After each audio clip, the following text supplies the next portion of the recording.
Asato ma sadgamaya tamaso ma jyotirgamaya mrityurma amritam gamaya.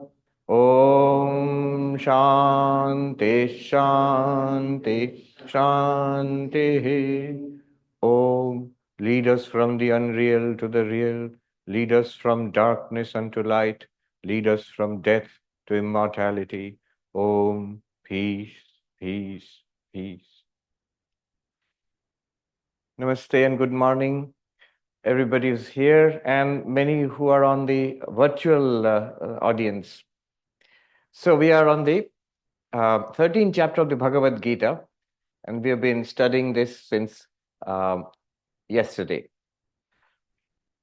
We were studying the 7th, 8th, 9th, 10th, and 11th verses. So once again, I'll chant them, and if you feel comfortable, if you are able, you follow, repeat after me. 7, 8, 9, 10, 11, 13th chapter. Amanitvam adambhitvam, amanitvam adambhitvam, ahimsa kshantirajyavam, ahimsa kshantirajyavam, acharyopasanam shaucham, acharyopasanam shaucham, स्थैर्यम् आत्मा विनिग्रह, स्थैर्यम् आत्मा विनिग्रह, इन्द्रियार्थेषु वैराग्यम्, इन्द्रियार्थेषु वैराग्यम्, अनहङ्कार एव च, अनहङ्कार एव च, जन्म मृत्यु जरा व्याधि, जन्म मृत्यु जरा व्याधि, दुःख दोषानुदर्शनम्, दुःख दोषानुदर्शनम्, असक्तिरनभिष्वङ्ग, असक्तिरनभिष्वङ्ग, पुत्रदार गृहादिषु, पुत्रदार गृहादिषु, नित्यं च समचित्तत्वम्, च समचित्तत्वम्, इष्टानिष्टोपपत्तिषु, इष्टानिष्टोपपत्तिषु, मयि चानन्ययोगेन, मयि चानन्ययोगेन, भक्तिरव्यभिचारिणी, भक्तिरव्यभिचारिणी, विविक्तदेशसेवित्वं, विविक्तदेशसेवित्वम्, अरतिर्जनसंसदि, अरतिर्जनसंसदि, अध्यात्मज्ञाननित्यत्वम्, अध्यात्मज्ञाननित्यत्वम्, तत्त्वज्ञानार्थदर्शनम्, तत्त्वज्ञानार्थदर्शनम्, एतज्ज्ञानम् इति प्रोक्तम्, एतज्ज्ञानम् इति प्रोक्तम्, अज्ञानं यदतोऽन्यथा, अज्ञानं यदतोऽन्यथा. Translation: humility, unpretentiousness, non-injury, forbearance, uprightness, service to the teacher, purity, steadiness, self-control. The renunciation of sense objects and also the absence of egoism. Reflection on the evils of birth, death, old age, sickness, and pain. Non-attachment, non-identification of self with son, wife, home, and the rest, and constant even-mindedness in the occurrence of the desirable and the undesirable. Unswerving devotion to me by the yoga of non-separation. Resort to sequestered places, distaste for the society of men. Constant application to spiritual knowledge, understanding the end of true knowledge. This is declared to be knowledge, and what is opposed to it is ignorance. What is this that we are discussing? First, in the 13th chapter, Krishna taught the essence of the non-dual path, that we are the non-dual Brahman, we are existence, consciousness, bliss. This is our real nature, now and forever, unconditionally. No matter what you are, where we are in our spiritual life, you are that already.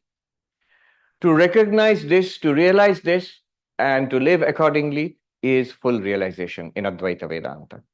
To recognize this is self-realization. And to live accordingly, to be able to live accordingly, is Jivan Mukti, liberation in this very life. I put it in Swami Vivekananda's words, religion is the manifestation of the divinity already within us. So that requires us to do two things. Realize the divinity within us, because we don't know the divinity within us. So we have to realize the divinity within us. But then manifest it. Vivekananda's powerful words. My mission can be put in a few words. It is to teach unto humanity their inner divinity and how to make it manifest in every movement of life, in our thoughts, in our words, in our actions. I put it in two other terms. One is the paradigm shift. Paradigm shift. What is our paradigm right now? This is a material universe, and I am this body, this material body, and I have a mind. So I am this mind-body combination, this person. That's we take it without any questioning at all. And then we try to navigate our life in this world amongst other persons, other living beings, and the entire vast non-living universe. And being this person, this body, I am subject to birth and death. The body is born, it will age, it will die for everybody, for you and me, and for the avatar also. The body will die. That's the very nature of the body. Then the mind, as long as I'm the mind, the ups and downs, the depressions, the happiness, unhappiness, desires, frustrations, all of them will impact me. So first, a paradigm shift is necessary. As the limitless existence consciousness bliss, I am immortal. I am not a physical body. I'm not subject to birth and death. Always there. Never not here. As the witness consciousness, I am the witness of the playing of the mind. One monk put it this very beautifully. He said, the little infant is playing and the mother is watching. And sometimes the infant ceases to play and wants to sleep on the mother's lap. The mother here is the consciousness. You are the mother consciousness, and your child is the mind. When the mother consciousness is watching, in the light of the mother consciousness, the mind plays around, all sorts of games. And then sometimes it gets tired and it wants to relax, it wants to rest, find peace in the lap of the mother. It collapses into deep sleep. In all cases, the mother consciousness is watching. You are that mother consciousness, you are not the mind. This is the paradigm shift. Shifting, who am I, from the mind to the mother consciousness. This mother consciousness and child mind. It's a nice, I never heard of it this earlier. It's a good way of putting it, sweet way of putting it. So this is the whole teaching. Now the problem is, whatever method is taught to us of self-inquiry and realization that we are limitless existence, consciousness, bliss, we understand it. But at the end of all these teachings,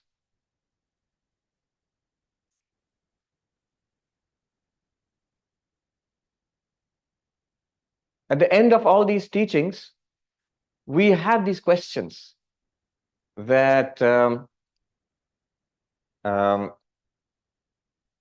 I understand it, but I can't practice it. I understand I'm the witness consciousness, and I understand I am the witness, the light which illumines the disturbed mind, but I feel disturbed. I feel upset. When the body is sick, I feel it's not honest for me to say I'm the witness of the pain. I say I am in pain and I am suffering. So this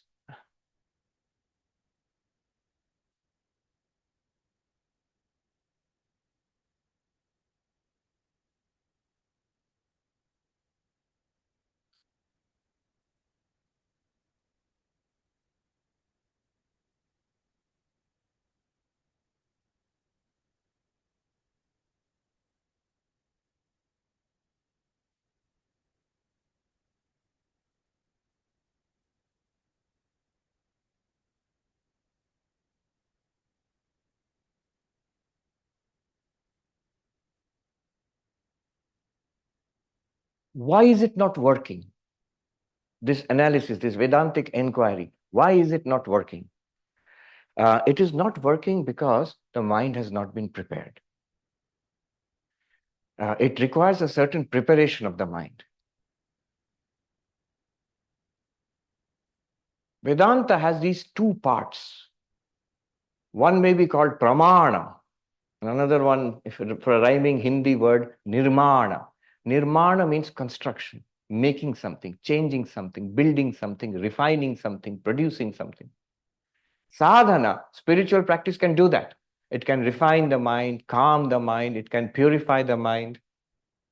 Physical yoga can do that. It can make the mind, it can make the body strong and sattvic. It can do that. So this is what might be called the construction. You want to come in? Come in, come in, come inside, come inside, come inside. Whoever is there, please come inside.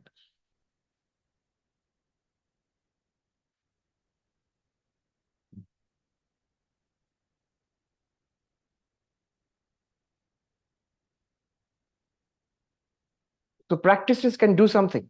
They can make, all practices will change.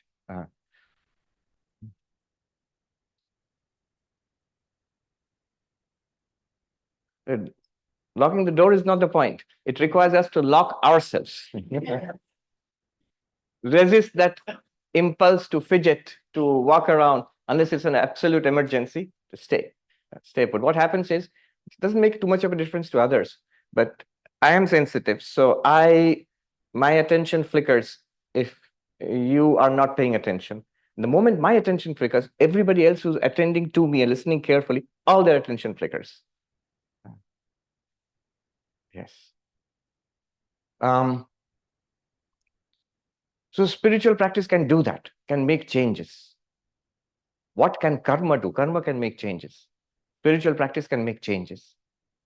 But Vedanta at its core is not a method of making changes. It's not a philosophy of making changes. What changes can you make to Brahman? What changes can you make to the absolute reality? If you could, then it would not be the absolute reality. It would be something within cause and effect. Change means you set into motion a cause and there will be an effect. Brahman is supposed to be beyond cause and effect, so it's beyond all change. What Vedanta does is, it's called pramana. Pramana means a source of knowledge. It reveals our real nature. That's what the heart of Vedanta is. It reveals that you are the kshetrajna, the witness of the field. You are not the field. Why does it need to reveal that? Because we think we are the field. We are not aware of this distinction between field and field knower. Or even if we are vaguely aware, we do not pay attention to that very central fact, that we are the witness, we are aware, and there's something that we are aware of, which is the rest of our lives. This distinction has to be pointed out to us because we are deluded on this point. This pointing out to us, this arising of knowledge about ourselves, is the result of pramana. Pramana is source of knowledge. Any source of knowledge is a pramana. Vedanta is a pramana. It's not a practice. That's a good way of putting it. Vedanta is a source of knowledge. It's not a practice. Now, what role do practices have? Practices have a supporting role. Without the practices, the knowledge will not arise. So for knowledge to arise, the pramana must be there. The source of knowledge must be there. For example, I have my eyes, or better yet, the ears. We are using the ears to hear the talk here. So we're hearing through the ears. Ears are the source of knowledge. But also we need an attentive mind. We need the sound to be magnified by the speaker so that it comes to our ears. The object must be present clearly. The source of knowledge, the ears must be working properly. And I, the knower, the knowing mind must be attentive, attending to the information coming in through the ears. Then only knowledge will arise. Then only knowledge will arise. If the object of knowledge is not present, or the mind, which is the knower, is not functioning well, is not attentive, then knowledge will not arise. One Swami would joke, when people not paying attention, you are here, but you don't hear. So, Vedanta is pramana, but the practices are important. The problem then here is not with Brahman, the ultimate reality which we have to realize. There's no problem there. There's no problem with Vedanta also. Then what's the third component? I, the knower, the one who wants to have this realization. The problem is there in my mind. And to remove the problem in the mind, there all the practices become relevant. And that's why the practices are important. To prepare the mind for the dawning, the awakening of this self-realization, this paradigm shift. And not only paradigm shift, the other part of it, the manifestation of the divinity, the ability to manifest it in life, to live it, that also requires the preparation of the mind. Otherwise, a kind of knowledge, you might call it a pseudo knowledge, a kind of understanding may arise, a clarity, which is very delightful in itself. I get it now. This is wonderful. This is so cool. But then I can't do it, anything about it. In my life, I still struggle a lot. That's because the mind is not ready to put that knowledge into effect. It can't practice that knowledge. It can't live that knowledge. I gave one medical example yesterday, that the operation cannot be performed without, I mean, a medical operation, without getting the diabetes under control. So the mind has a lot of diabetes. It has to be brought under control before this field and knower of the field operation is performed. Remember, it's not a physical operation. It's done with a, what scalpel is it? The scalpel, the surgeon's knife, it is viveka, vichara, inquiry. That's the knife. So it's something done in our understanding of ourselves. It's a shift. And after that realization also, living, after that operation is performed, if the mind is full of diabetes, it will become sick. It will not be able to live that knowledge. It will sometimes be the witness consciousness, and sometimes it will be like the legal witness who was bribed or who gets scared and giving false witness. It will become the false witness, not a real witness. So to make this realization possible and to live it, these practices are there. Let me give another medical example, which I heard from a monk in Haridwar. So a person who had a kidney transplant, he came to this monk, and was a devotee. And the monk asked about his health, his welfare.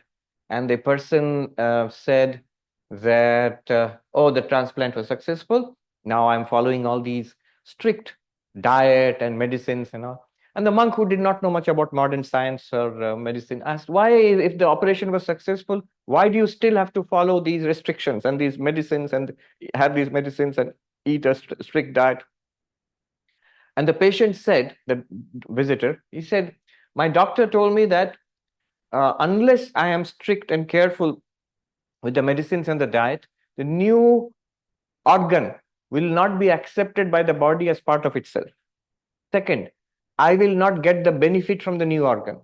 Third, the new organ may be rejected and it may die also, in the worst case. So I have to follow this so that the organ is accepted, I get the benefit of the new kidney, and the organ will not die. And this monk was very excited, immediately applied it to Vedanta. He said, exactly, this is what you must do. He turned around to the other monks who were present there. This is what you think you have understood Vedanta. We all nod yes. Or we think we have. Now what you must do is exactly like that. Be extra careful, work extra hard, do your sadhanas more intensively, because now you think you found it. It's real for you. It's no longer, you are no longer a seeker. You are a finder. So you have, what do you call, finder, keeper, something is there. So, okay, you're a seeker, now you're a finder, now you must be a keeper, you must keep it. How will you keep it? That you must do this. First of all, if you do not do the sadhana strictly now, after understanding Vedanta, this new knowledge will not be integrated into your personality. It will remain in a cordoned off area, some fancy new idea, that's all. You'll say, I understood it intellectually, it's not real for me. So it's cordoned off, it's not part of your life. Second, you will not get the benefit from it. We were promised dukkha nivritti, ananda prapti, cessation of sorrow, attainment of fulfillment and joy. Nothing. Sorrow is still continuing, joy not much. And then the third one is worst case. This knowledge may be rejected, it may die. It will not die. If it's a real breakthrough, it will never die, but it will not be effective in life. So to integrate with this knowledge, get the benefit from the knowledge, one must do sadhana. These are the practices, 20 practices Sri Krishna has said. And these are, you'll notice, these are almost all of them are practices to be done in society, in the middle of people, not in a cave, in the middle of life, in the middle of 100 different challenges which life throws at you. And if you take those challenges as spiritual practice, these are the metrics, then you will see we'll be busy with spiritual practice all day long. There'll be many, many occasions for practice. We think life is keeping us too busy. I cannot do spiritual practice. We think spiritual practice is coming to the ashram or sitting in the shrine room or meditating or listening to a Vedanta talk. That is spirituality. But walking, talking, cooking, driving, dealing with people in the family and people at job and people in the society outside, dealing with my own reactions. That is the real spiritual practice. That's where what's the term? Rubber hits the road. Walk the talk. And that's 100 times more powerful and effective than sitting and meditating. If we can convert our spiritual understanding, our understanding of Vedanta, our understanding that I am the knower of the field, not the field. If you can translate it into action when the field becomes especially troublesome, then it's such a joy then. When it becomes real for you and effective for you, and the more benefit we get from it, the more confident and you will be able to deal with life. We saw amanitvam, the humility yesterday, adambhitvam, unpretentiousness, and shanti, ahimsa. Ahimsa is non-violence. And we saw all these things yesterday. And their links to non-duality. The next one is shanti. Shanti and kshanti, they sound very similar. But in Sanskrit, they're two different words. One starts with sha, shanti, which we say shanti, shanti, shanti, peace. The other one starts with ksha. So kshanti, it means forgiveness. From a Vedantic perspective, when we are centered in our real nature as limitless awareness, we are in shanti. That is peace. And when we manifest it in life, that shanti manifested in life towards others becomes kshanti, or should become kshanti, forgiveness. The lack of disturbance, the peace, internal peace is shanti. But using that peace to forgive actual harm caused to you, somebody has disturbed you, hurt you, caused loss to you, you might feel righteously angry. Don't. Swami Vivekananda says only the fool cannot get angry. The wise person does not get angry. So kshanti means forgiveness. I saw somebody's written, don't get angry, don't get mad, get even. That means take revenge on the other person. No, shanti means don't get even. This not forgiving is a great foolishness. There is lobha vritti. That means desire for more greed. And to counteract that, there is santosha vritti, contentment. You arise. This is not from Vedanta, this is from yoga. You raise a wave of contentment in your mind. What I have experienced, what I have got in life, good enough for me. It's fine. It's a great foolishness. It's the world's technique to pull us back into the world, to raise a wave of discontent about the world. We should have discontent about our spiritual life, about God realization. Why? Sri Ramakrishna, a divine discontent. Why have I not seen the Mother Kali, Ma Kali today? One more day has passed. The sun is setting. He would weep piteously, rub his face on the ground. So the great discontent about God, about world, complete contentment. We have the opposite. About the world, we are very discontented. Such and such people should behave properly with me. My financial condition, health condition, insurance condition, parking, everything should be fine as I want it. Otherwise, I'm very disturbed, discontented about the world. And about God realization, very content. It will happen in its own time. It all depends on the grace of God. So I'm very contented there. No, that shows that I don't really want it. I have observed in my life, whatever I really want, I'm always up and doing about it. You can't stop me. So if I really want God realization, I'll be discontented about God realization.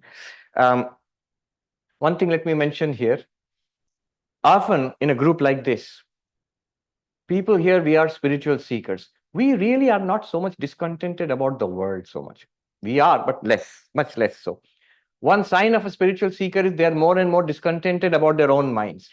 My mind, why is it not, I can't be peaceful? Why I have understood Vedanta, why can't I put it into practice? I am practicing meditation, why my mind is so disturbed? I am practicing devotion, but it's still very mechanical. I don't feel genuine love. All of these. I am doing karma yoga, but some element of selfishness comes into my mind. All of these are complaints about my own mind. And that's a good sign. I heard this from Swami Anubhavananda Saraswati. He's called the smiling monk. So he came to our center in New York, and he gave a talk. No, not in our center, elsewhere. He gave a talk in which he said something very interesting. He said, in Hindi, he was saying, "Tum kahan baithe ho? Where are you sitting? Take a look first. If you are so worried about the world, why did that person say like that? Why did this happen? Why did that happen? Why did that not happen? If you're so worried about the world, you're sitting in the mind. The job of the mind is to watch the world. The mind is concerned with the world. Information comes in about the world through the five senses, and the mind processes them, is worried about. The mind is constantly processing the world. If you are very worried about the world, about people, about events, about things in the world, things, people, events in the world, that's my prime area of concern. Then you're sitting in the mind. But if you're worried about the mind, then you are sitting in the Sakshi. He said in Hindi, Sakshi ka kaam hai man ko dekhna. Man ka kaam hai jagat duniya ko dekhna.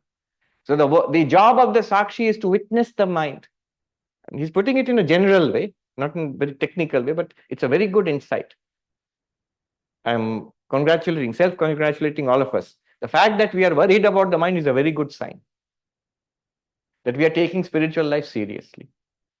Before this, we are very worried about the world. Worried means concerned with the world. Now we are concerned with the mind. All of these are concerns with the mind. All of these 20 practices which Sri Krishna takes up. Now, when I'm practicing these, what I'm doing is I'm carefully watching the mind. And I'm trying to change things in the mind to reflect my Advaitic knowledge, my Kshetragya knowledge, change things in the mind. So therefore, you are sitting in the Kshetragya. You are sitting in the knower of the field. You are sitting in the witness consciousness. When we are worried about the mind, we are more or less in the witness consciousness mode, which is good. Shanti. So contentment, divine discontentment is good, and contentment about the world, not the opposite. Then there's another vritti which disturbs us, which is anger, krodha. And the way to deal with it is to raise the vritti of kshanti, this kshanti.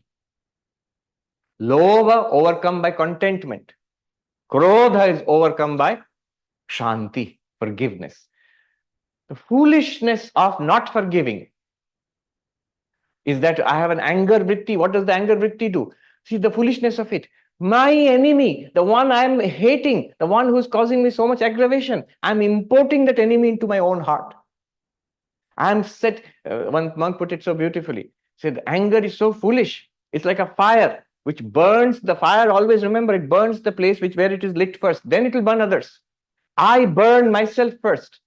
When I'm thinking of hitting out at others, saying sharp things to others, or doing something against others, long before that, the anger has burnt me. What foolishness. I always remember this in India, in one of the ashrams, there's a big glass pane like this, and there was a brightly colored little bird which was attacking its own reflection in that glass pane, flying against it with a tremendous force and such activity, and screaming and hitting, knocking against it. But it was his own reflection. What a waste of energy. What waste of anger, rage, energy, and hurting itself in the process.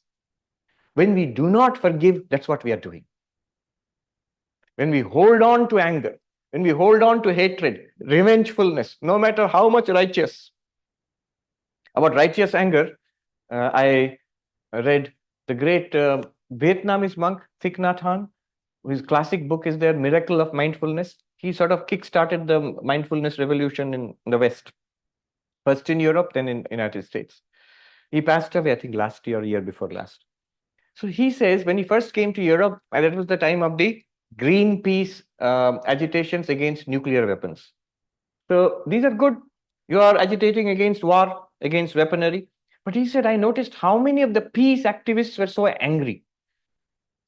And they did not notice the incongruity of it, the cognitive dissonance they did not see there. That they thought, yes, it's a bad thing and we have got righteous anger against it. No, even the righteous anger is anger. And it will have only bad effects. and nothing good. So, Kshanti, forgiveness. There's one thing to understand about violence and non-violence is this. One may be non-violent in a tamasic frame of mind. I am not confronting physically or a difficult person. I'm not confronting. Why? Because I'm afraid. I don't want trouble. That is tamasic. That is not true non-violence. Then there is a rajasic mind. Tamas, sattva, rajas, tamas, the three qualities, gunas. There's a rajasic mind which will respond to this trouble with violence. Will hit back. Anger, aggressiveness, could be physical violence, could be verbal violence, could be a way of hitting back. Then there is the mind which is a mixture of rajas and sattva, sattvic and rajasic mind. There, the person will use violence, but in a controlled way, like you would expect law enforcement or the military to use, only in a legal and controlled way, just as much as necessary. And then there is the sattvic mind, which even when required, even when it is justified, will not take the way of violence. In sattva, in purity of mind, in alertness, in a position of strength, not hit back. I remember reading about this karate master who came from Japan to teach in London. It's a true story. In the early days after Second World War, a short little Japanese man, very extremely tough. So a British student writes about his memoirs. So this man, once in the streets of London, he was mugged. Some guy came up and showed a knife and took away. And this man quietly gave the money, whatever he had, to that mugger, that criminal. And the students asked, but sir, in Japanese, sensei means master. Sensei, but why didn't you not use your knowledge, your karate, against that mugger? That man said, that Japanese master, he said,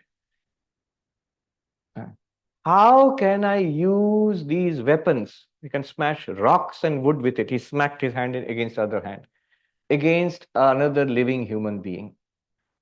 It is only money after all. Let him have it. In full knowledge that he could have used his knowledge to his skills to hurt that other person, he did not. That is true forgiveness, shanti. In from a position of mastery, not from a position of cowardice. So not tamasic, not rajasic. If you must be, have rajas mixed with sattva if necessary. It might be necessary. It might not be physical violence. You don't have to do karate.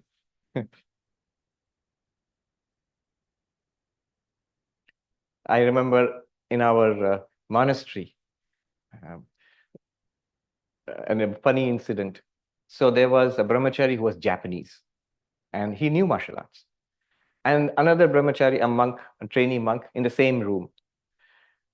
And so whenever he would get in, this Indian monk who would get in on the nerves of the Japanese monk would get angry, and the Indian monk would tell him, Shanti, forgive, peace, peace.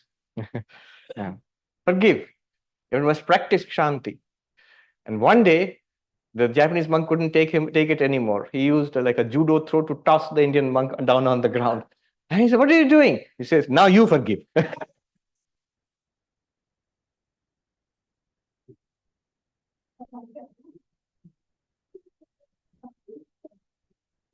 How is it possible to have no anger at all? This is the sattva and rajas mixed mind. But a sattvic mind, no hitting back at all, no anger at all. How is it possible? I was reading the story of the desert fathers, the hermits in early Christianity who went out into the desert and practiced intense austerities. So one very telling story about two of these monks who lived in a hut. They're very poor. One day, and they loved each other very much. One monk said to the other, one hermit said to the other, brother, I would like to experience how worldly people quarrel. So we will quarrel. And the other one immediately said, yes, brother, we will quarrel.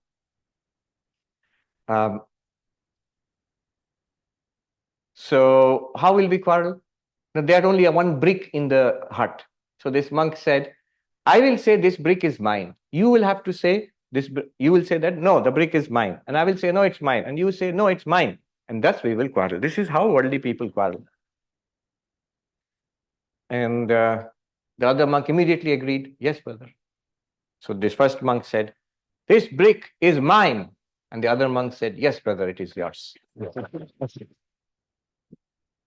It's automatic. That's a sattvic mind. One skeptic, when I told the story, was not convinced. He said, but if it had been a gold brick, then. The next is Arjavam. Arjavam means, it comes from the Sanskrit root Riju. Riju means straight. Riju means straight. It's a great quality in spiritual life to be simple. Simple does not mean stupid. I have seen this in all truly spiritual people. There's a great simplicity about them. But they may be almost always, they're also very highly intelligent. They understand much more than us. Their simplicity is like the grandfather or grandmother playing with the grandchild. So the grandfather or grandmother comes down to the level of the child and plays like a baby. But the grandfather is not a baby, understands everything, but can behave simply like a baby. So that simplicity I have seen in any number of senior monks or devotees who are spiritually advanced. I have seen this. Swami Vivekananda put it this way: our goal should be to be as simple as a child, and is to come. He says our goal is to combine utmost this childlike. He says our goal is to combine childlike simplicity with utmost seriousness. Our goal is to combine childlike simplicity with utmost seriousness. That's a spiritual personality. That's a mature personality. We generally do the opposite. We combine a lot of crookedness with utmost superficiality. Our lives are superficial. We're worried about social media, who said what. And in our dealings with the world, we are complicated. May not be crooked, but we are complicated. A spiritual person combines childlike simplicity with utmost seriousness. We are not serious about life, about the higher purposes of life. Need not be spirituality, any high goal in life which you are pursuing. We are not serious about that. But we are quite complicated in our day-to-day life, in our thinking, in our dealings with other people. Just the opposite of a spiritual personality. Sri Ramakrishna said in one's last life, one becomes simple. This Sharalata. Sharalata also means, in Sanskrit, it means simple. In Bengali, Hindi, many Indian languages means simplicity. Also, it means straight. Saral Rekha in Hindi is straight line. I remember I met this most wonderful young monk. I mean, who is much older than me. But in my initial days in monastic life, in our ashram in Vrindavan, this young person, the Swami, he showed me around. At that time, he was young, of course. I was impressed by his simplicity and purity. Another monk in the ashram said to me, look, what we are like. We are like these screws which have grooves in them. And we are put into the machine of this monastic life. Over years and years of rubbing and polishing, we become smooth and straight. But there are some rare ones who come in smooth and straight like that young monk, who come in and leave also. And he said they don't live long. And it's very strange. Within a few months, within a few years, that young monk passed away. Whatever remained of their sadhana is done. So we must aim to be straight like that. How do you be straight? What is the definition? Sri Ramakrishna said, Monmukh akkara. To make what is in my mind is also in my speech, is also in my action. This is a straight person, a simple person. A complicated person is manasi anyat, vachasi anyat, karmani anyat. Something is in the mind, something else I speak, and I do something else.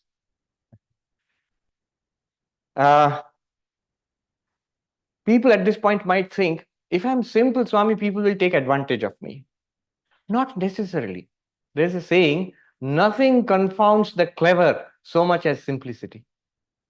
The clever people, cunning people, are usually they're confounded by simplicity. They don't know how to deal with it. They know how to deal with other clever people.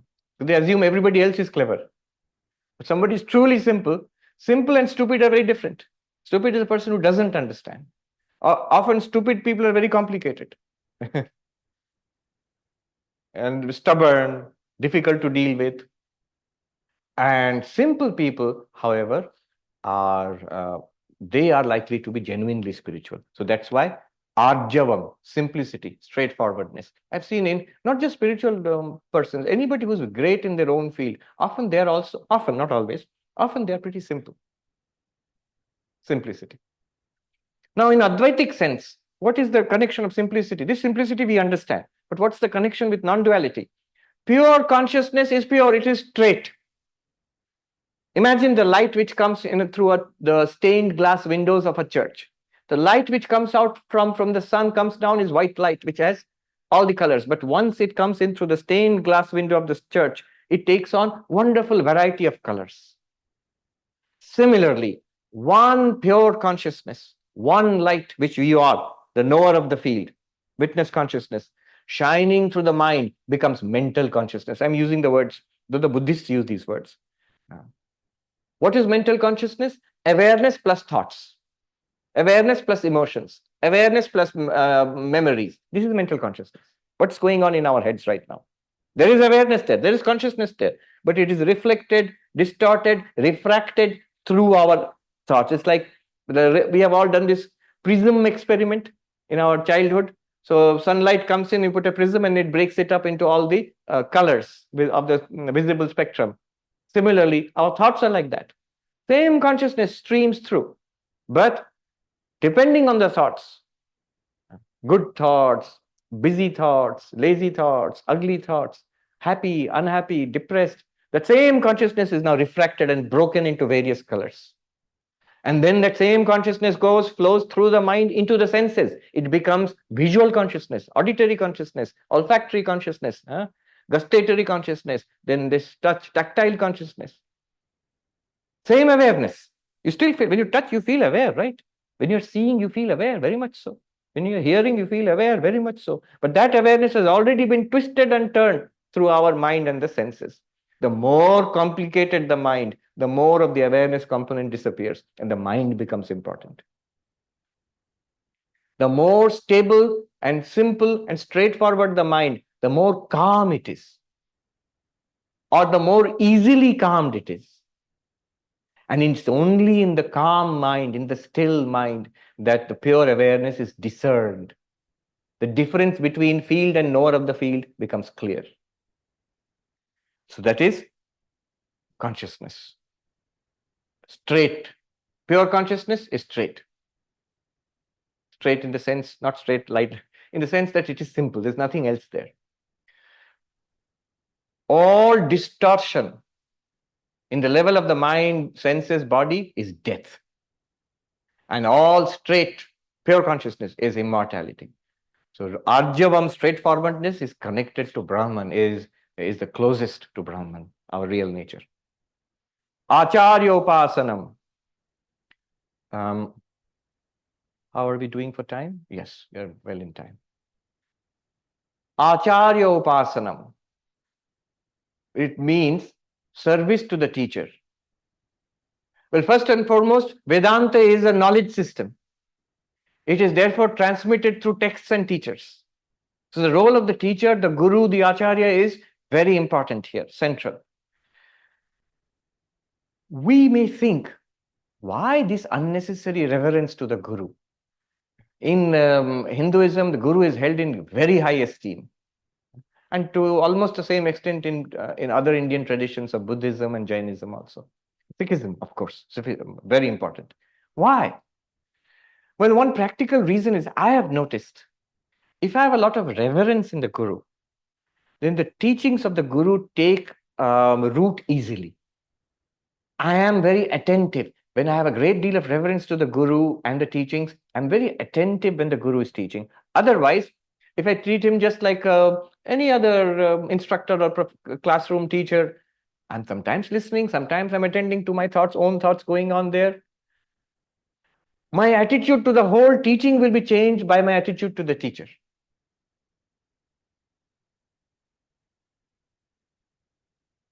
Personal contact with the teacher. Upasana means to sit near. Asana, sit. Upa, close. Personal contact with the teacher takes on a big relevance in this day of AI and computer-based learning, online learning and all that. So how important is personal contact with the teacher? This is from Plato. He says that knowledge cannot be transmitted, and therefore personal contact with the teacher is important. This sounds counterintuitive. Says you can't pour your knowledge into somebody else. You can only help the knowledge to arise in the mind of the student. See, those who have done education, studied school teaching and education, pedagogy, they know this is the cutting edge theory today of pedagogy, of teaching, learning. It's called constructivism. Constructivism means knowledge is a construct which arises in the mind of the student. It's not the information that I pour into the student. The earlier old method of education was tabula rasa, blank slate. The student's mind is a blank slate, and the teacher comes and pours all the wisdom of the ages into the student's mind. It never works like that. Same teacher, same teaching, same classroom. One student in the classroom will understand in one way, the other one will understand in another way, the third one will not understand at all. So the difference is in the mind of the student, not so much in the teaching, nor in the teacher. And Plato says it is because of this personal contact with the teacher is necessary. Because the knowledge has to arise. If knowledge could be poured, book is enough, online teaching is enough, virtual teacher is enough, AI is enough. So one student in the computer science department, they generated Sarvapriyananda AI and demonstrated to me also. Very good. Better than me if you ask any question. Yeah. I asked a few questions to the AI. Not only it gave good answers, but also pointed, I can't cut it down because it pointed out, you said this in this talk at this moment. It has got access to 1,000 hours of my talks, plus all the encyclopedias and all philosophy books of the world. So if you ask a question, it puts together all of that and gives you the answer. Very good. I can't match it, but it's not enough. Personal contact with the teacher is required. Upasana, to be near the teacher. Plato says why this personal contact is required, because knowledge cannot be poured into the student like pouring from one cup to another cup. You cannot do it. It must arise in the student.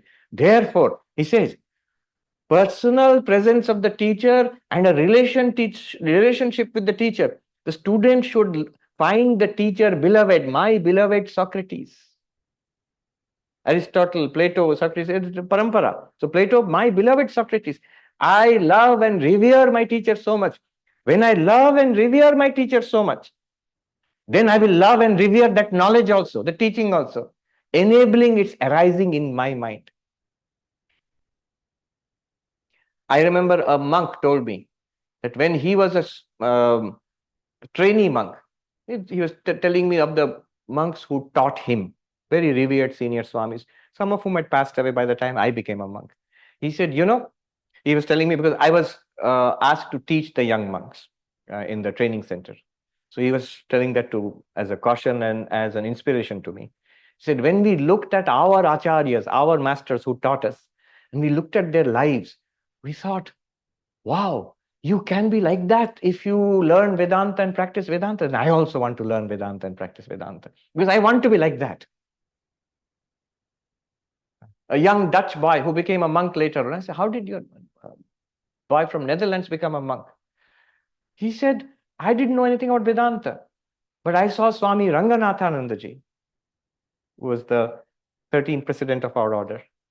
And I saw this is a lion among men. I want to be like that. Then I became interested in his Vedanta. Before that, I had no interest, but I want to be like that. So the presence of the teacher and a loving, reverential relationship with the teacher, this is Plato. He's saying this is a core factor in education.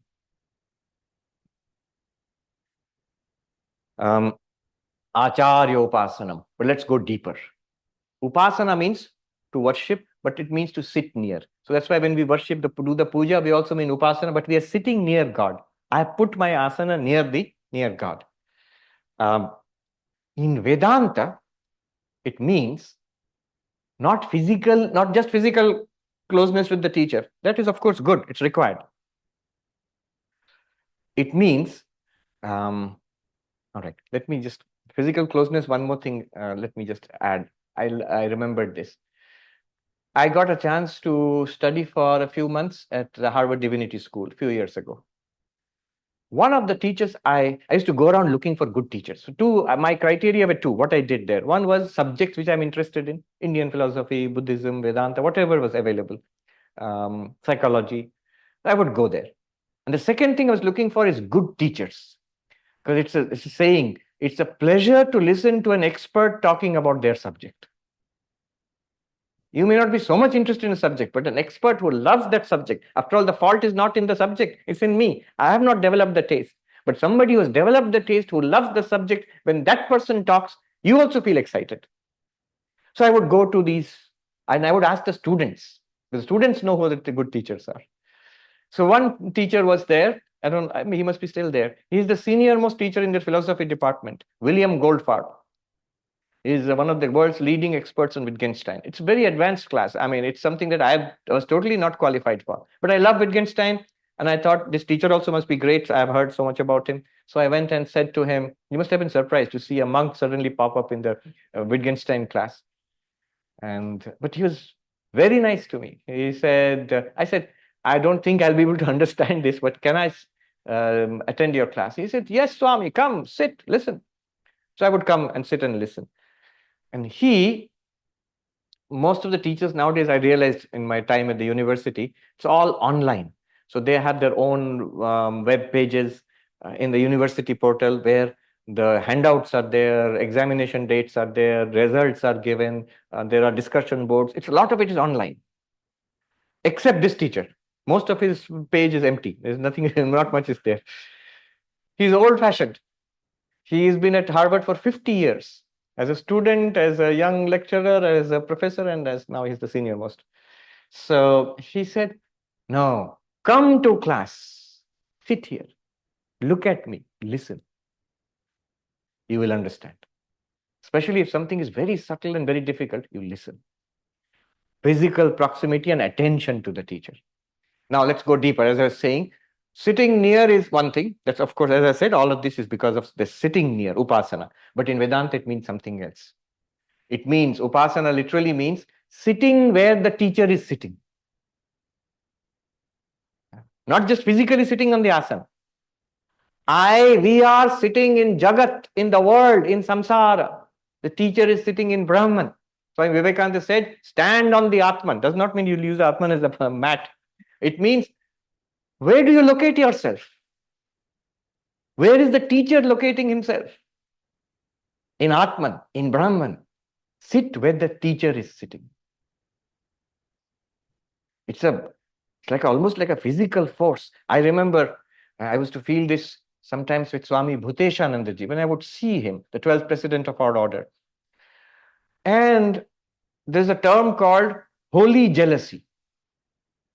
When you see this spiritual jealousy, when you see the spiritual elevation of this person, the radiance of light and peace and wisdom, you feel, I want some of that.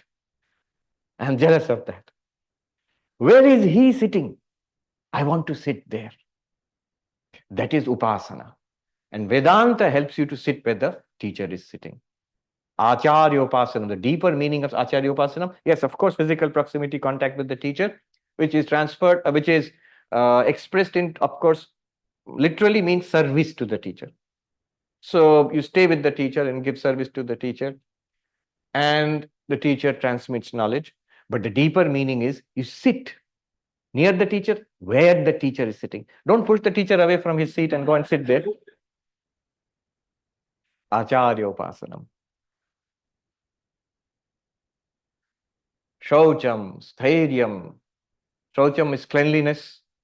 We have all, as kids, learned cleanliness is next to godliness. We all learned that. Yes. There are monks, spiritually advanced people who don't seem clean at all. They may not take baths, their clothes may be in tatters, they may live in a cave or in a dusty little hut. But that's far ahead, where the mind is no longer on the body and the surroundings. Until that time, we must be specially careful to be clean, kaya mana vakya, in body, in our surroundings, clothes, body. When Swami Vivekananda was particularly emphatic on this. We Hindus raised dirtiness to an art. Mhm. So Hindu temples, if you go, tradition, now it's much better actually, changing. Usually you would go, I remember my childhood, whole place would be dirty. All the leaves and the flowers and whatever has been offered, it's all lying around everywhere. Very relaxed atmosphere. So the purity was kept at there's a point behind that. The purity was kept at the level of the achar, of the observances of the religious rituals carefully. A ritual purity was maintained very carefully by the priests especially and the devotees also. But actual physical purity, keep the temple clean, keep the surroundings clean. So Swami Vivekananda was especially emphatic on that. That's why our ashrams, we take care to keep it as clean as possible. Clothes, physically, body. It's only when you feel clean physically and around it that there will be a cleanliness in the mind inside and peace in the mind. If I have garbage thrown around, there's garbage in the mind. And then when I sit down to meditate, it's impossible. So clear, clean the mind. Kai, mana, vakya, in speech. This habit of cursing. Swami Ranganathanji, he says, as a schoolboy, he learned a curse word at school once and he came and repeated it to his mother. And his mother told him something that guided him all his life. She said to him, my boy, if you keep that dirt on your tongue, Mother Saraswati will never dwell on it. Unless your tongue is clean, the goddess of learning will not dwell on it. And that affected him so much. He was extremely careful afterwards in his school days. And of course, we know the goddess Saraswati dwelt on his tongue because he was this great scholar and orator who went across spreading Vedanta across the world the globetrotter in those days. So, in speech, one of the vows we take to when we become monks is from the Vedas. One of the vows is Brihad Vadema Suviraha. From now on, we shall speak only of great things. We shall speak the vast. Brihat means Brahman. We shall speak of Brahman. We shall speak of spiritual matters. But it basically means from now on, literally it means from now on, speak of noble things, high things, great things. Do not waste this power of speech in pettiness, in gossip, in dirtiness. No. I knew one monk whom I admired quite a lot, a very enlightened person. I think he was an enlightened person. This monk, one of his traits was whenever you went to him, he would start speaking about Vedanta, about Vedanta, something about Vedanta, Brahman, Atman, meditation, whatever it is, about spiritual life. He would immediately start. When I met him first time, that also happened to me. He started. Then later he explained why. He said his guru had told him, when people come to meet you, don't give them a chance to open their minds because samsara will come out of their minds. You start speaking about Brahman first. If they like it, they'll stay. If they don't like it, they'll go away. But don't give them a chance. So, purity, shaucham, at the level of speech. Only physical purity outside, level of speech, then only mental purity becomes possible for us at our level. There are those, definitely are, who are so pure internally, externally, we don't know. Swami Vivekananda, once he could use curse words liberally. So once he was joking about Sri Ramakrishna, and some of the monks were offended. He said, Swamiji, should you joke about Sri Ramakrishna? And Swami Vivekananda turned to him and said, should I joke about you then? Meaning, therefore, even my jokes, even my small talk, even my curse words, everything is connected to the highest. I refuse to come down from there. So, Kaya Mana Vakya. It's difficult to decide also what is truly spiritual talk and not. But I've seen monks who could use curse words. They were the purest of people. And their curse words had the effect of purifying us. And I've seen others who are so polite and dignified in speech, but it's very worldly. Yes. Then stairyam. Next one, steadiness. Very important in today's world. In spiritual life, everything is on YouTube. Little bit of Vedanta, little bit of singing and dancing, little bit of mindful meditation, little bit of Tibetan Buddhism, little bit of Krishnamurti, and then circle back to Vedanta again. And in between, many kitten videos, puppy videos, and then Come back to Vedanta again. This is restlessness. Steadiness. Therium means steadiness. Since it is not accomplished in a flash, it may be accomplished in a flash, but before the flash, a lot of hard work goes on.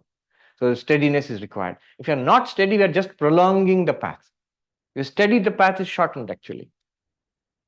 You cannot jump across this ditch in a series of little jumps. I'll do one jump today and then the rest tomorrow, day after. No, it has to be one big jump. You have to push through steadily in spiritual life. There is steadiness in karma, in rituals.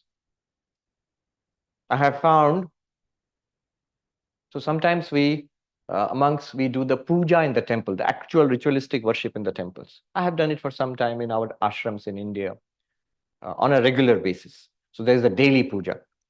Now, it can become quite difficult. It's an exacting procedure. It can become quite difficult. That's why the pujari, the worshipper, who has formal duty of worshipping in the main temple, in all great temples, the head pujari is changed monthly. You do it for 2 months, 3 months, then somebody else takes over 2 or 3 months, then you come back again, like that. It goes on. So you get a break from that very exacting routine of which the temple imposes upon you. But I'm saying, I have seen a senior monk of our order who was the worshipper of Sri Ramakrishna in the main temple of Sri Ramakrishna in Belur Math. I've seen with my own eyes. So when he was not on the schedule for doing the worship, when he was supposed to relax, then also he would continue the worship in his room. I have seen him walking in the grounds of the monastery, repeating mantras and chanting. He would go on train journeys to other ashrams. He would carry a little worship kit with him, and in the train seat, he will do the worship.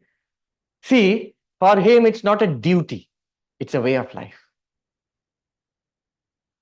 It's a torture for him to tell him, you're off now, you don't have to do the worship. No. That's where he gets his peace and joy. That is steadiness in worship. Ritual. I'm talking about actual physical rituals. Steadiness in doing that. Steadiness in upasana. Here upasana means worship. In japa and meditation. That I have seen so many wonderful examples. See, one way of attaining steadiness in spiritual life is initiation, mantra diksha. When you are initiated into a tradition, you have an Ishta Devata, a deity which becomes your deity. That's the way I will worship God for the rest of my life. All others will still be there, but this becomes my special, my private practice, inner spiritual, personal spiritual practice. And I have a mantra given to me by a guru, transmitted down through a line of illumined gurus to me. And I become part of that tradition. Now that gives a great deal of stability. Suppose I select a mantra by myself, Om Namah Shivaya, suppose I select. I can still do the same practice. I can visualize Shiva and repeat Om Namah Shivaya. I can do all of that. But remember, it's been selected by the mind. What the mind has selected, it can delete also. It can deselect. It can select otherwise also. Tomorrow I'll say, no, I've been doing this for such a long time. No benefit. This field and field knower sounds impressive. I will do this from now on. Gone. But if I'm initiated into a tradition, it's no longer up to the vagaries of my this mind. I'm part of a tradition now. Whatever the mind says or does, I will practice. I remember, so I have another karate example. Once, in a karate school, this morning, hard work, early morning practice. So this young man said to the teacher, the master, I'm not in the mood today. The master said, oh, we are not in the mood, are we? So when you're confronted by an attacker, will you say, I'm not in the mood, come back tomorrow? No, it's not a question of our mood. Whether you like it or do not like it, it is practice time. So we are initiated, it is practice time, morning and evening. Then we begin to see the value in it. The mind comes around. I knew a friend of mine as a child, as a college kid in our dorm. This boy was so spiritual, so sattvic, so very nice in every way. He introduced me to some books, nice books on Vedanta. You know, Eknath Ishwaran's Gita. He was in San Francisco here. Very beautiful writer. I was introduced to the works of Eknath Ishwaran by this friend of mine. And he would meditate. But one problem, He said, I meditate only when I feel like it. Why should I mechanically meditate? When I feel like it. Over time, the habit of meditation slowly disappeared. You become a slave of the mind. I feel like it, I will meditate. Mind feels like it, then I will meditate. No. I will meditate because it's part of my tradition. This is my commitment to the Guru. If it's mechanical, let it be mechanical, unfortunately. If it is living and beautiful, let it be living and beautiful, but I will meditate. I do not compromise with the mind. So steadiness comes.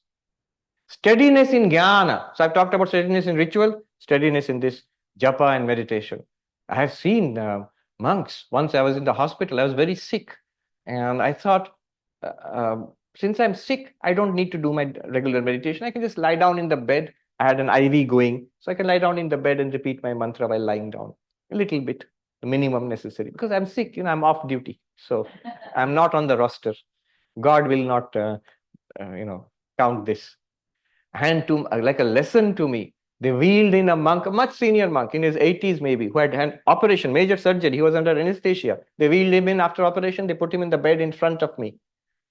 And I didn't get much sleep because I was lying on the bed all day long. So at night I used to be awake. And I saw this monk coming out of anesthesia at night, time exactly at Brahma Muhurta, just before 4 a.m. This monk struggled up, sat facing the wall, 2 straight hours, ramrod straight, sat in meditation. What a lesson. So this is steadiness in our practice. Japa, meditation. Steadiness in knowledge is, one is called Alambana Sthairya, one is called Brahmatma Aikya Jnana Sthairya. What do those terms mean? Alambana Sthairya means the steadiness in holding on to a support. So if you practice mindful meditation, your support is the breath. Breath is going in, I'm watching it. Breath is going out, I'm watching it. Your support, alambana means support. What are you holding on to with attention? It's the breath. If you're practicing mantra meditation, your alambana support is the mantra. It is also the form of God, the Ishta Devata. That's your alambana. If your mind goes away from that, thinks of something else, you've let go of the alambana, the support. So steadiness in alambana means steadiness in the mantra, steadiness in the visualization of the deity. In Vedanta, it's a different kind of steadiness. Brahmatma Aikya Jnana Sthairya. That means the identity of the self and Brahman, the steadiness there, the centeredness there. That comes from the removal of doubts and removal of contrary tendencies. Viparita bhavana, asambhavana, 2 kinds of obstacles. And if these are technical points, we can take it up later on because we have run out of time. So steadiness in Vedanta means steadiness of the knowledge. Steadiness of knowledge means knowledge not infected by doubt. Knowledge not attacked by opposite paradigms. The paradigm is I am Brahman. Opposite paradigm, I am the body, I am the mind. The knowledge which is not continuously under attack by these bombardment, by this body-mind paradigm. So knowledge not infected by doubts. Knowledge not attacked by contrary tendencies, contrary paradigms. That knowledge is steady. So let me do a peace chant, then we'll go into a Q&A. Om Shanti Shanti Shanti Harihi Om Tat Sat Shri Ram Krishna Arpanamastu. All right. The microphone is going there. Those who are interested in asking questions, you can queue up, tell us your name and ask the question. Now, there are 20 such practices, but I think we have got the hang of it.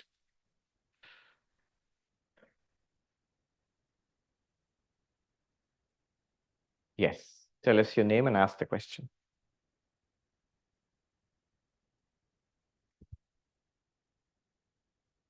Swamiji, my name is Manilal, and my question is that how the consciousness is experiencer. I don't understand, the consciousness is experiencer.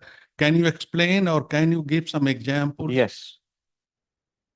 I am the experiencer. Everybody has this clear. It's very clear to all of us. I am experiencing.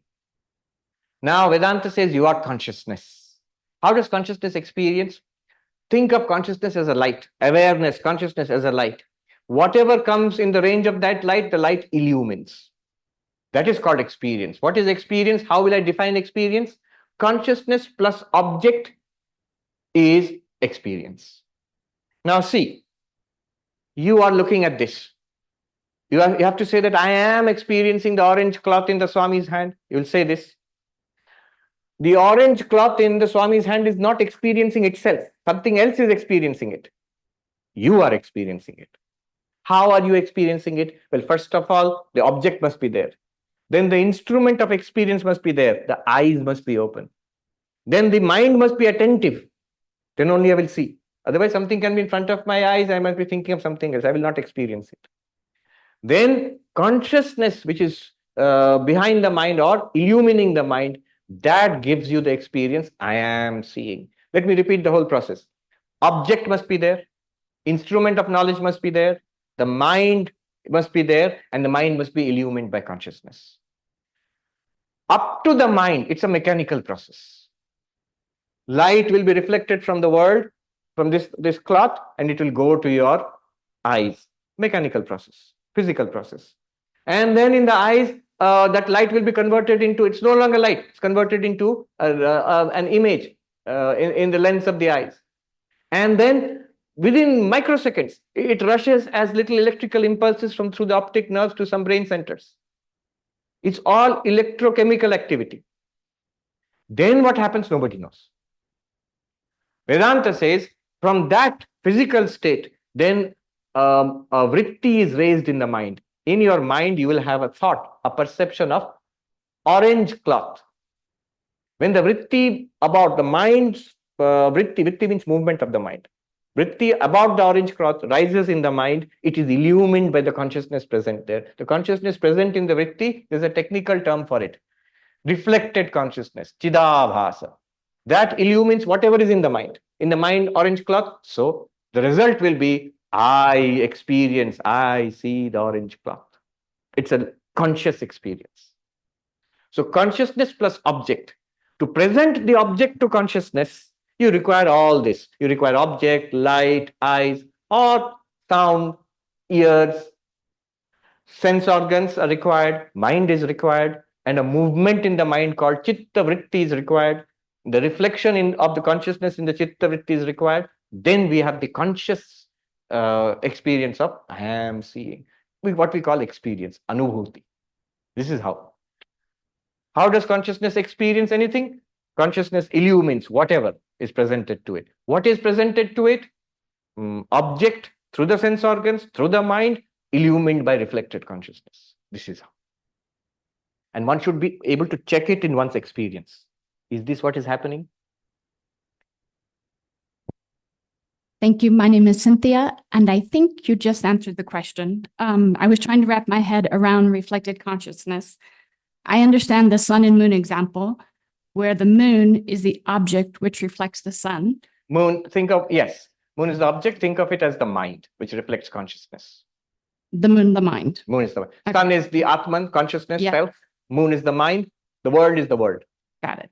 So in the Dakshinamurti hymn, which I enjoyed the online retreat very much, then the mirror is the object which reflects the world.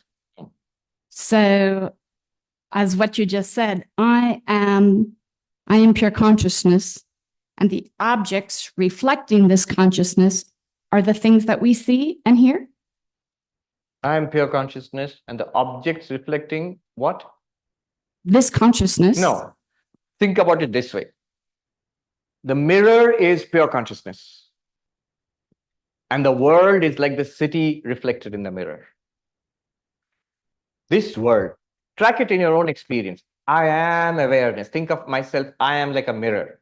And this world is appearing in me. Body is appearing in me. Mind is appearing in me. The mirror and city example has one defect, one problem, is that it requires a city outside which is reflected in the mirror.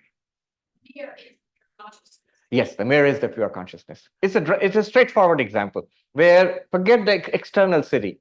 Just think of the mirror and just think of the mirror with the reflection of the city in it. Now think of yourself as pure consciousness, and whatever we experience, the world, whatever we see, hear, smell, taste, touch, our own bodies, our own thoughts, that's like the city. Yes. Otherwise, what happens? Yeah. Yes. Yes. Yeah. So the mirror and city example is straightforward. The moon and sunlight example is more like what I told the gentleman. There you have pure consciousness, the sun. There you have the mind, the moon. There you have the world in darkness at night, which is the object. And then you have the reflected consciousness, moonlight, which is actually sunlight. It's the moonlight which goes and illumines the earth at night. And the moonlight is a combination of sunlight and the moon. As the moon goes through its phases, the moonlight changes. Sometimes it's full moon, sometimes it's quarter, sometimes it's a new moon day. When the mind is active and bright, you have clear awareness, reflected consciousness. When the mind is dreamy and sleepy, you have it vague and not so available. When the mind is asleep, like new moon night, no reflected consciousness at all. It's a good example. But remember, example is an example. It won't be exact. Because here, the sun is separate, the moon is separate, the earth is separate. Moonlight is something which happens from the sun to the moon to the earth. Whereas the mirror and the city in the mirror is an even more beautiful example, where the mirror is all that there is, and the city appears in the mirror. The consciousness, Brahman or Atman, is all that there is, and the universe appears in it. Yes. Swamiji, in one of your talks in Manhattan, you said that Buddha was always quiet on the concept of God or the existence of God. So Ramakrishna himself, he spoke extensively on his love for Mother and God. So was his enlightenment different from Buddha's nirvana? If not, then what was Buddha pointing us to when he was quiet on the existence of God? So these are very profound subjects. But let me give you straight answers. At least that will be my position and our position on that. Are their enlightenments different? Yes and no. No, why? Because they are touching reality. All of them have been enlightened or realized the reality. Yes, how? They may have realized different aspects of that reality, or their experience through the filter of that particular mind will be different. Because that reality, the reality being beyond mind, when you bring it into the realm of the mind, and again, when you try to express it in words, it can take very different forms. The Buddha remained silent on 14 great questions, it is said. Although the question of God was not one of them, showing that perhaps at that time, the idea of concept of God was not an important concept in philosophy or religion. Anyway, on the existence of the self and non-existence of the self, what happens after death, will the Buddha be there or not there? On all these questions, he remained silent. And there's a lot of discussion why he remained silent on these questions. Let's dismiss the first, most obvious answer straight away. He remained silent because he didn't know. No, the Buddha was, as Prince Siddhartha, he was very well versed in all the existing philosophies which were available at that time. Then when he became the hermit, searching for enlightenment, he went to many masters who were teaching, who he not only studied, he practiced. We know that he practiced some form of proto-Sankhya and proto-yoga. So he knew. It's not that he did not know. The second answer could be why he remained silent is that these answers to these questions are of no benefit to you. That's one of and it's quite possible that might be the reason, because the Buddha himself has told this story, that he says, when the questions were asked, will the Buddha exist after death? Is the Atman, the self, there? Is the self there or not there? Is the self there? Buddha said, have I said that there is a self? He said, oh, there is no self. Have I said that there is no self? Then the person got confused. He's one of the monks. He said, then what does the Tathagata teach? Then the Buddha explained, imagine a person who's hit by accident by an arrow. And then you go to help him. And he says, wait a minute. What wood was the arrow made of? What was the caste of the person who shot the arrow? Tell me all these answers to these questions. Before that, I will not accept any treatment. What will you say to such a person? You say, he is a fool. He will die before he gets any treatment. And what's the use of these questions? At least right now, it's a crisis. The Buddha said exactly. What the Tathagata teaches is that there is sorrow. There is a cause of sorrow. There is a freedom from sorrow, nirvana, it is possible. And there is a way to get that freedom. Treatment is possible. There is a symptom, there is a cause of the disease, there is the freedom from the health is possible. Freedom from disease is possible, it's not incurable, and a treatment is possible. Medical example. Sarvadarshana Sangraha, Madhavacharya says, Chikitsakanam eva, just like a doctor, just like doctors, Buddha's approach. This is one possible answer, that it is not helpful to give these answers. That's why he kept silent.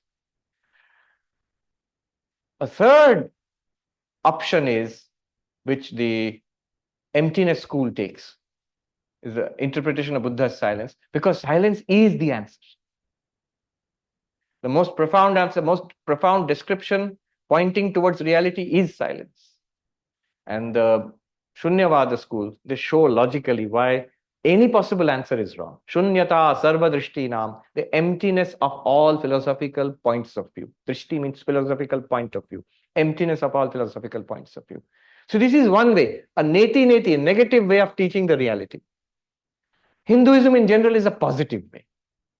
Yes, when you make positive statements, they are attended with many riders, many logical problems. But the positive statement has a power behind it. So it will attract and inspire people.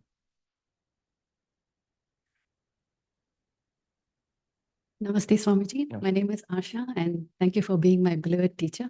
And also attended the online Dakshinamurti retreat, and that was very helpful. Thank you.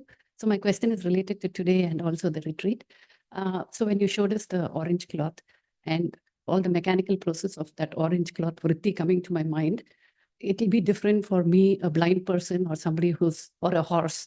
And the onus comes on the person, the instrument of knowledge, saying that it appeared differently because you're a horse or because you are blind. But the reflected consciousness, which is shining on the vritti, is the same. It is not different for a horse or for me. No. Correct? The qualities of that is the same. So my question one is, the onus comes on us, saying your instrument was wrong, so you got a vritti by which you understood knowledge differently. That's the first question. No, what is the question there? The question is, even the reflected consciousness will differ from mind to mind, because every reflection is affected by the quality of the medium of reflection. Depending on the mirror, my face will be different. oh, So only thing that is same to all of us is that our real nature, Atman or Brahman. oh, Yeah. That's why it's very difficult to teach Vedanta to a horse. But we can learn Vedanta. Because the problem is not with Brahman, which is the same to the horse and to us. They are the same reality actually. The problem is also not with Vedanta, the same teaching. The problem is with the inner instrument, the Antakarana.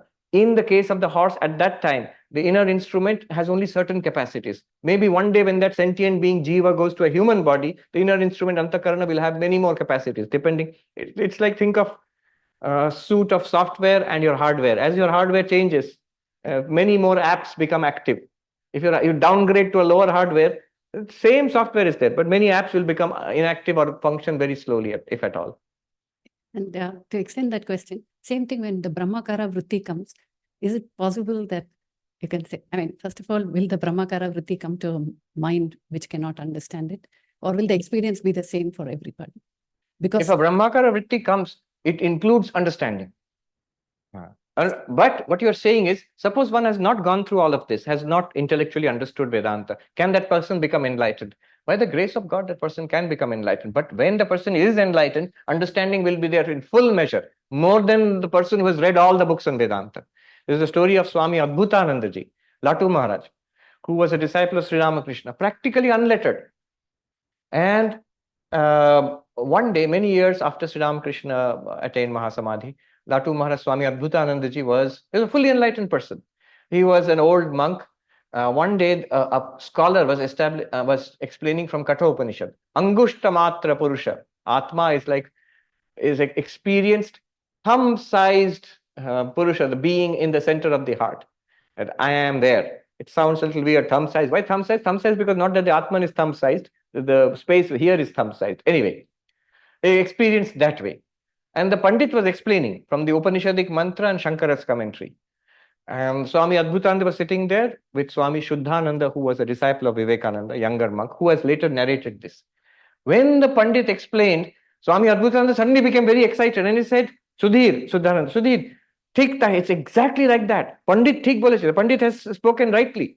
Pandit does not know himself maybe, but he's speaking from the Upanishad.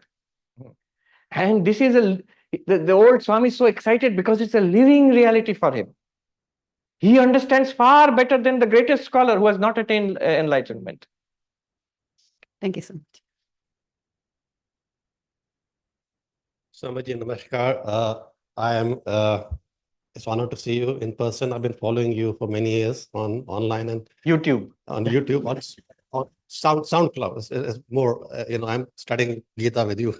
And you don't even know. But my question is from yesterday's conversation about Kshetragya. Kshetragya. So Krishna then says that I am the Kshetragya in all souls. And from that, I sort of took to mean that, Kshetragya is like chapter 11, I'm the mala and, the pearls. So I'm the transcendent and Consciousness in all souls. In all souls. But then further on, from 19 onwards, he brings in Purusha and Prakriti. And then does Kshetrajana equate to Purusha? But that gives a total different sense to the actual Sankhyan sort of, the Purusha is separate. No, not in the Sankhyan sense. Here, Purusha in Vedanta, in Gita also, Purusha generally mean the Vedantic Atman or Brahman, pure consciousness. So Kshetrajana is not in each individual person, it's the transcendent. Yes and no.